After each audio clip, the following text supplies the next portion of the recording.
Hello friends, स्वागत है आपका बीपीएससी कॉर्नर पे। आज की इस वीडियो में हम बिहार का प्राचीन इतिहास से संबंधित सभी महत्वपूर्ण सवालों को सॉल्व करेंगे जो आपके आने वाले एग्ज़ाम की दृष्टि से महत्वपूर्ण है। तो शुरू करते हैं आज का वीडियो। और आज का पहला सवाल है, मगध साम्राज्य में कलिंग का सर्वप्रथम विलय किस शासक ने किया? Option A Ashoka, B Mahapadmananda, C Chandragupta Maurya या डी बिंबिसार। तो इसका सही आंसर होगा महापद्मनंद। महापद्मनंद ने मगध साम्राज्य में कलिंग का सर्वप्रथम विलय किया था। हमारा अगला सवाल है,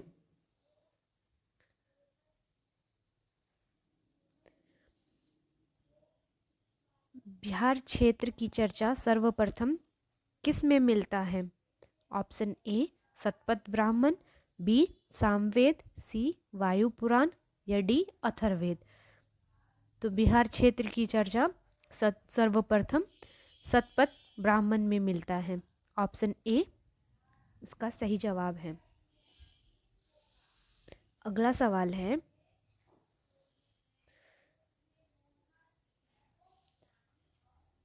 निम्नलिखित में से किस विदेशी यात्री ने बिहार की यात्रा की थी? Option A Fahien, B Megasthenes, D C Xuanzang या डी उपरोक्त सभी। तो इन तीनों ने ही विदेशी यात्री ने बिहार की यात्रा की थी। उपयुक्त सभी इसका जवाब होगा। अगला सवाल है, बिहार के किस स्थान पर भारतीय राष्ट्रीय कांग्रेस का 1922 में अधिवेशन हुआ था? ऑप्शन ए पटना, बी गया, सी भागलपुर या डी मुजफ्फरपुर। तो बिहार के गया में भारतीय राष्ट्रीय कांग्रेस का सर्वप्रथम अधिवेशन हुआ था। ऑप्शन बी इसका सही जवाब होगा। फ्रेंड्स, ये जो भी क्वेश्चंस मैं करवा रही हूँ एग्जाम व्यू से बहुत इंपॉर्टेंट है। अगर आप प्रीवियस ईयर के क्वेश्चंस को देखेंगे तो क्वेश्चन यहीं से बनते हैं। तो आप प्लीज़ इसको केयरफुली करके जाइएगा, आपको लाभ जरूर मिलेगा। अगला सवाल है, शेरशाह के मकबरे का निर्माण किसने करवाया? Option A Sher Shah, B Adil Shah, C Ibrahim Shah Sur या डी इनमें से कोई नहीं। तो शेरशाह के मकबरे का निर्माण शेरशाह ने खुद करवाया था अपने जीवन काल में। तो इसका सही आंसर ऑप्शन ए होगा। हमारा अगला सवाल है, दूसरी बौद्ध संगीति कहाँ आयोजित हुई थी? Option A Pataliputra, B Vaishali, C Rajgriha या डी काशी। तो इसका सही जवाब होगा ऑप्शन बी वैशाली। वैशाली में दूसरा बौद्ध संगीति का आयोजन हुआ था। Option B. अगला सवाल है, प्रसिद्ध ऐतिहासिक स्थल चौसा बिहार के किस जिले में है? Option A Buxar, B Bhojpur, C Kaimur या डी भभुआ। तो चौसा बिहार के बक्सर जिले में है। ऑप्शन ए इसका सही जवाब होगा। Option A. अगला सवाल है, प्रसिद्ध स्वतंत्रता सेनानी जयप्रकाश नारायण का जन्म निम्नांकित में से कहाँ है? ए सिताब दियारा, बी बकुल्लाहा, सी बलिया या डी सूरेमनपुर। तो इसका सही जवाब होगा जयप्रकाश नारायण का जन्म सिताब दियारा में हुआ था। ऑप्शन ए।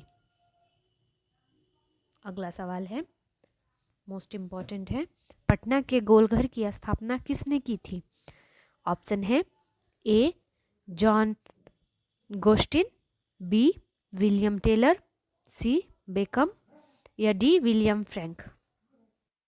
इसका सही जवाब होगा ऑप्शन ए जॉन गोस्टिन।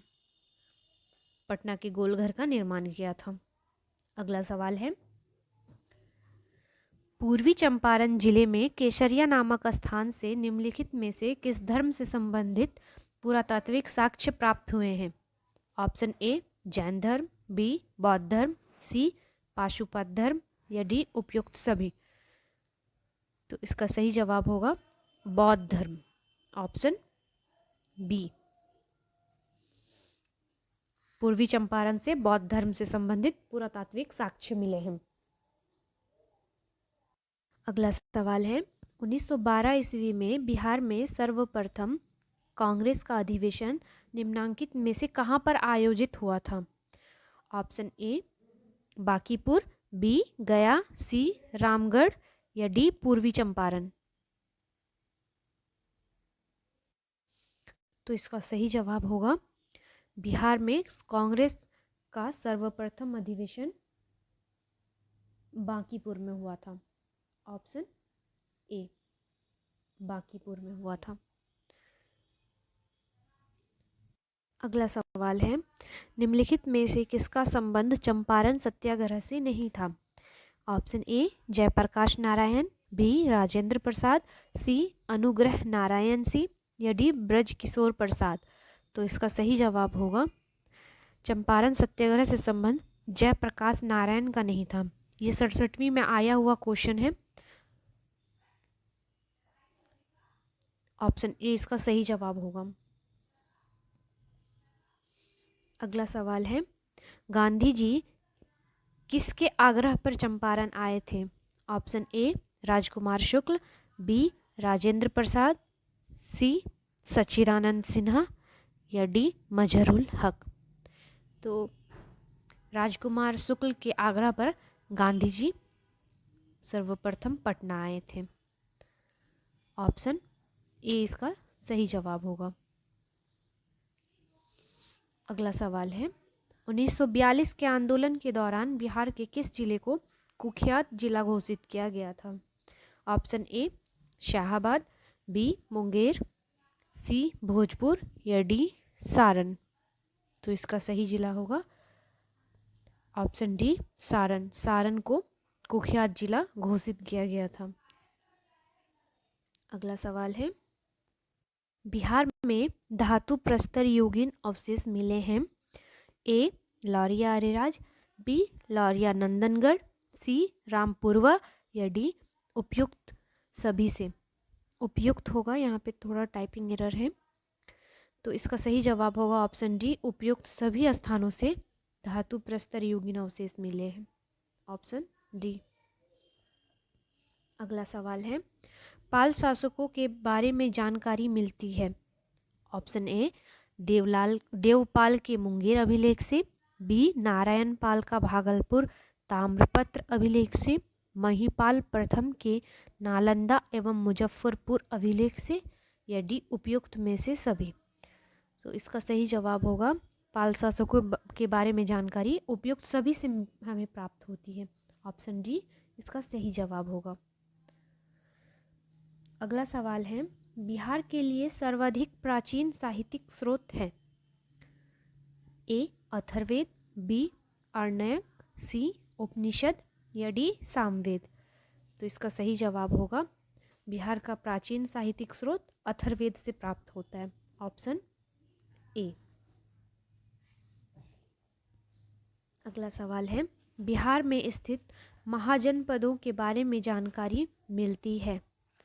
ए विनय पिटक से, बी कल्पसूत्र से, डी दीर्घ निकाय से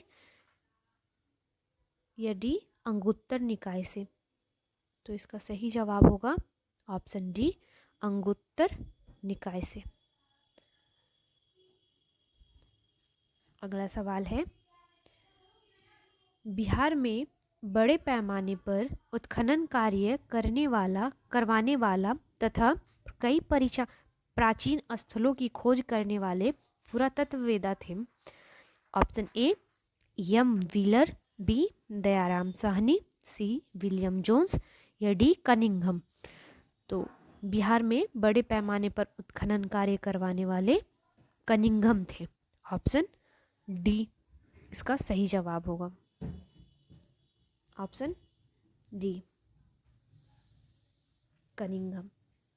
अगला सवाल है, नालंदा स्थित बड़ा गांव का पता किसने लगाया? Option A R Brossfort, B Cunningham, C Wheeler या डी मैकेंजी। तो नालंदा स्थित बड़ा गांव का पता मैकेंजी ने लगाया था। ऑप्शन डी इसका सही जवाब होगा। अगला सवाल है, बिहार से प्राप्त मौर्य अभिलेखों की लिपि है? ए खरोष्ठी, बी अरमाइक, सी ब्राह्मी या डी उपयुक्त में से कोई नहीं। तो इसका सही जवाब होगा ऑप्शन सी ब्राह्मी। बिहार से प्राप्त अभिलेखों की लिपि ब्राह्मी में प्राप्त हुई है। Option C. अगला सवाल, मुल्ला बहबहानी यात्री थे? अरब के, बी इराक के, सी ईरान के या डी ग्रीक के। तो इसका सही जवाब होगा मुल्ला बहबहानी ईरान के यात्री थे जिसने बिहार का दर्शन किया था। सवाल है, बिहार का कौन सा राज्य उत्तर वैदिक काल का एक महत्वपूर्ण राज्य था? ऑप्शन ए मगध, बी अंग, सी वज्जी या डी विदेह। तो बिहार का महत्वपूर्ण राज्य वैदिक काल में विदेह था। ऑप्शन डी इसका सही जवाब होगा। अगला सवाल है, अंग महाजनपद की राजधानी थी? ऑप्शन ए गया, बी गिरिब्रज, सी वैशाली या डी चंपा। तो अंग महाजनपद की राजधानी चंपा थी। Option D, option D. अगला सवाल है, सॉरी फ्रेंड्स, यहाँ पे आज का हमारा सेशन समाप्त होता है। अगर मेरा वीडियो आपको पसंद आता है तो प्लीज़ चैनल को सपोर्ट करने के लिए सब्सक्राइब कर लें और लाइक शेयर ज़रूर करें। Thank you.